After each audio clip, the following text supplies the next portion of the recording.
Halo Sobat Akuntansi, kali ini kita akan membahas mengenai definisi dan jenis laporan keuangan. Materi ini akan disampaikan oleh kelompok 3 di mata kuliah Manajemen Keuangan. Laporan keuangan tidak terlepas dari siklus akuntansi. Siklus akuntansi merupakan urutan kerja yang harus dilakukan oleh seorang akuntan sejak awal hingga menghasilkan laporan keuangan perusahaan. Siklus akuntansi dimulai dengan adanya transaksi. Transaksi adalah peristiwa bisnis yang dapat diukur dengan satuan moneter dan menyebabkan perubahan di salah satu unsur keuangan perusahaan. Biasanya disertai dengan perpindahan hak milik dari pihak-pihak yang melakukan transaksi tersebut. Dari adanya transaksi tersebut akan timbul dokumen dasar. Dokumen dasar merupakan bukti transaksi tertentu berupa faktur, kwitansi, nota penjualan, dan lain-lain. Dokumen dasar inilah yang akan menjadi acuan pembuatan buku jurnal. Buku jurnal adalah buku yang digunakan untuk mencatat transaksi perusahaan secara kronologis berdasarkan nomor urut faktur atau tanggal transaksinya. Kemudian dari buku jurnal akan diposting ke buku besar, di mana buku besar merupakan kumpulan dari semua akun yang dimiliki perusahaan beserta keterangan saldonya. Nah, siklus yang terakhir yakni pembuatan laporan keuangan.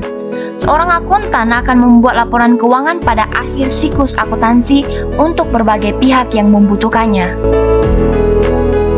Suatu kegiatan usaha yang dijalankan oleh suatu perusahaan pastinya memiliki beberapa tujuan yang ingin dicapai oleh pemilik dan manajemen. Tujuan tersebut diantaranya, pertama, pemilik perusahaan menginginkan keuntungan yang optimal atas usaha yang dijalankan. Kedua, pemilik menginginkan usaha yang dijalankan nantinya tidak hanya untuk satu periode kegiatan saja. Ketiga, perusahaan tetap mampu untuk menghasilkan atau menyediakan berbagai jenis barang dan jasa untuk kepentingan masyarakat umum. Keempat, usaha yang dijalankan akan dapat membuka lapangan kerja bagi masyarakat, baik yang berada di dalam lingkungan perusahaan maupun di lingkungan luar perusahaan. Agar tujuan tersebut dapat dicapai, manajemen perusahaan harus mampu membuat perencanaan yang tepat dan akurat. Pelaksanaan di lapangan harus dilakukan secara baik dan benar sesuai dengan rencana yang telah disusun. Selain itu, manajemen juga harus mampu mengawasi dan mengendalikan kegiatan usaha yang dijalankannya apabila terjadi penyimpangan. Maka dari itu, agar usaha yang dijalankan dapat dipantau perkembangannya, setiap perusahaan harus mampu membuat catatan, pembukuan, dan laporan terhadap semua kegiatan usahanya. Laporan keuangan memiliki tujuan untuk mengetahui informasi tentang jenis dan jumlah aktiva, jenis dan jumlah kewajiban serta modal, jenis dan jumlah pendapatan, jumlah biaya dan jenis biaya, perubahan-perubahan yang terjadi terhadap aktiva dan pasiva, serta kinerja manajemen dalam suatu periode. Adapun laporan keuangan memiliki sifat historis dan sifat menyeluruh. Historis artinya laporan keuangan dibuat dan disusun dari data masa lalu atau data masa yang sudah lewat dari masa sekarang. Misalnya, laporan keuangan disusun berdasarkan data 1 atau 2 atau beberapa tahun ke belakang. Bersifat menyeluruh artinya laporan keuangan dibuat selengkap mungkin. Laporan keuangan disusun sesuai dengan standar yang telah ditetapkan. Pembuatan atau penyusunan yang hanya sebagian-sebagian saja tidak akan memberikan informasi yang lengkap tentang keuangan suatu perusahaan. Laporan keuangan juga memiliki keterbatasan, yakni pertama, pembuatan laporan keuangan disusun berdasarkan sejarah di mana data-data yang diambil dari data masa lalu. Kedua, laporan keuangan dibuat umum, artinya untuk semua orang bukan hanya pihak tertentu saja. Ketiga, proses penyusunan tidak terlepas dari taksiran-taksiran dan pertimbangan-pertimbangan tertentu. Keempat, laporan keuangan bersifat konservatif dalam menghadapi situasi ketidakpastian. Dan kelima, laporan keuangan selalu berpegang teguh kepada sudut pandang ekonomi dalam memandang peristiwa-peristiwa yang terjadi, bukan hanya kepada sifat formalnya saja. Laporan keuangan dibutuhkan oleh pihak-pihak berkepentingan. Pihak-pihak tersebut diantaranya Pihak pemilik untuk memantau perkembangan dan kemajuan perusahaan serta dividen yang akan diperolehnya. Pihak manajemen untuk menilai kinerjanya selama periode tertentu. Pihak kreditur untuk menilai kelayakan perusahaan dalam memperoleh pinjaman dan kemampuan membayar pinjaman. Pihak pemerintah untuk menilai kepatuhan perusahaan dalam membayar kewajibannya kepada pemerintah, dan pihak investor untuk menilai prospek usaha tersebut ke depan apakah mampu memberikan dividen dan nilai saham seperti yang diinginkan. Jenis-jenis laporan keuangan. Laporan keuangan ada 5 jenis. Yang pertama, Statement of Comprehensive Income atau laporan laba rugi, menunjukkan kemampuan perusahaan dalam menghasilkan laba selama satu periode akuntansi atau selama 1 tahun. Yang kedua, Statement of Change of Equity atau laporan perubahan ekuitas, menunjukkan perubahan hak residu atau aset perusahaan setelah dikurangi semua kewajiban. Yang ketiga, Statement of Financial Position atau laporan posisi keuangan, menunjukkan posisi sumber daya yang dimiliki perusahaan serta informasi dari mana sumber daya tersebut diperoleh. Yang keempat, Statement of Cash Flows atau laporan arus kas, menunjukkan aliran uang yang diterima dan yang digunakan perusahaan selama satu periode akuntansi beserta sumber-sumbernya. Dan yang kelima, yakni catatan atas laporan keuangan, berupa informasi tambahan yang harus diberikan terkait laporan keuangan entitas. Unsur-unsur laporan keuangan. Laporan laba rugi atau Statement of Comprehensive Income mengandung 3 unsur, yakni pendapatan, beban usaha, dan laba usaha. Pendapatan usaha dikurangi dengan beban usaha akan menghasilkan laba usaha. Laporan perubahan ekuitas atau Statement of Change in Equity terdiri atas 3 unsur, yakni modal saham, laba usaha, dan dividen. Modal saham dan laba ditahan pada awal periode ditambah dengan penambahan modal saham dan laba usaha periode tersebut dikurangi dengan dividen yang dibagikan kepada pemegang saham perusahaan akan menghasilkan ekuitas pada akhir periode.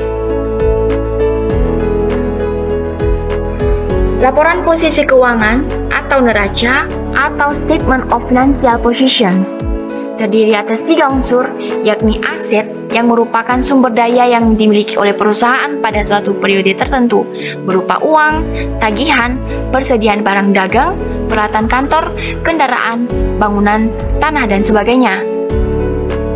Selanjutnya, liabilitas yang merupakan kewajiban untuk membayar kepada pihak lain sejumlah uang atau barang atau jasa di masa depan akibat transaksi yang terjadi di masa lalu. Dan yang terakhir, yakni ekuitas yang terbagi menjadi 2, yakni modal saham dan laba ditahan.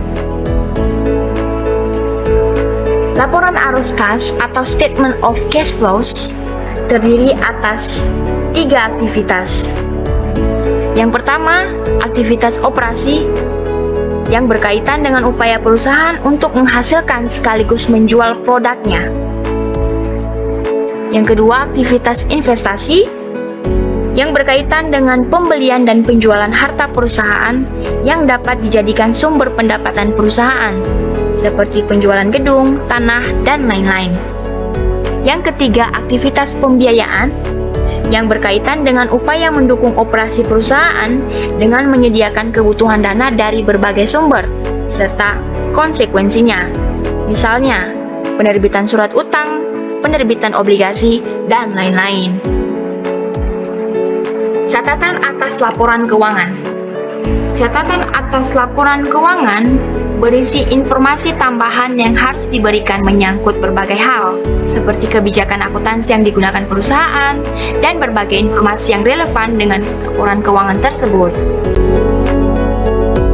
Laporan posisi keuangan atau neraca. Menurut James C. Van Horn, neraca adalah ringkasan posisi keuangan perusahaan pada tanggal tertentu yang menunjukkan total aktiva dengan total kewajiban ditambah total ekuitas pemilik. Dari pengertian tersebut, dapat disimpulkan bahwa neraca disusun secara garis besar, menunjukkan posisi keuangan berupa aktiva, kewajiban, dan ekuitas perusahaan pada saat tertentu, serta dibuat pada saat tertentu, biasanya akhir tahun atau kuartal.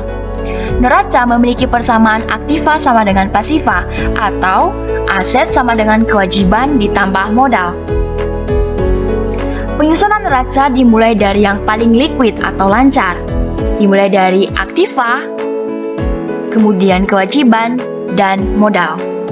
Aktiva terdiri atas aktiva lancar, aktiva tetap, dan aktiva lainnya.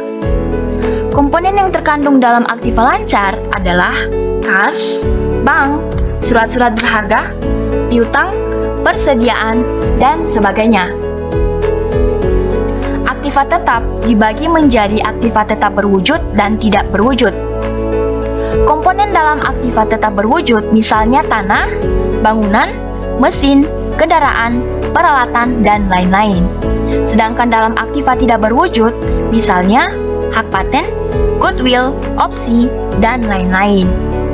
Selanjutnya, posisi yang paling bawah diisi oleh aktiva lainnya, artinya tidak tergolong aktiva lancar maupun aktiva tetap. Sebagai contoh, bangunan dalam proses, piutang jangka panjang, tanah dalam penyelesaian, uang jaminan, dan lainnya. Di sisi sebelah kiri neraca, terdiri atas kewajiban dan modal perusahaan. Komponennya dimulai dari kewajiban jangka pendek, artinya utang yang memiliki jangka waktu tidak lebih dari 1 tahun seperti utang dagang, utang wesel, dan utang bank. Di bawah utang jangka pendek, ada utang jangka panjang memiliki jangka waktu lebih dari 1 tahun, seperti obligasi, hipotek, atau utang bank di atas 1 tahun.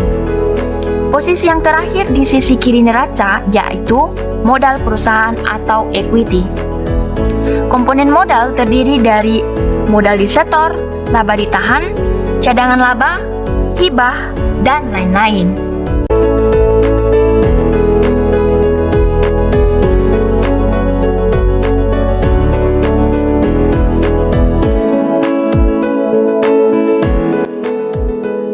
Laporan laba rugi. Bentuk laporan laba rugi dapat disusun sesuai dengan keinginan dan tujuan perusahaan. Namun, penyusunan tidak dibuat dalam bentuk yang sembarangan, sesuai dengan standar yang telah ditentukan.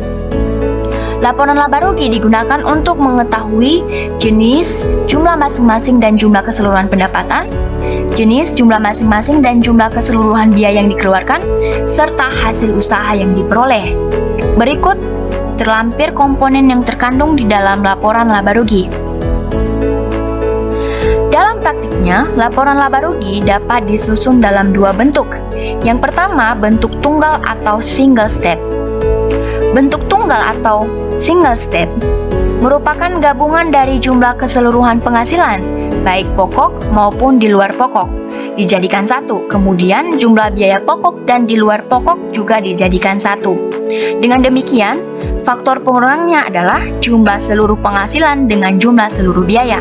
Artinya, dalam bentuk ini laporan laba rugi disusun tanpa membedakan pendapatan dan biaya usaha dan di luar usaha. Bentuk yang kedua yaitu multi-step atau bentuk majemuk.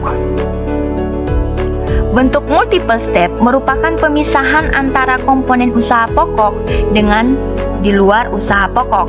Artinya, terlebih dulu dikurangi antara penghasilan pokok dengan biaya pokok, kemudian baru ditambahkan dengan hasil pengurangan penghasilan di luar pokok dengan biaya di luar pokok.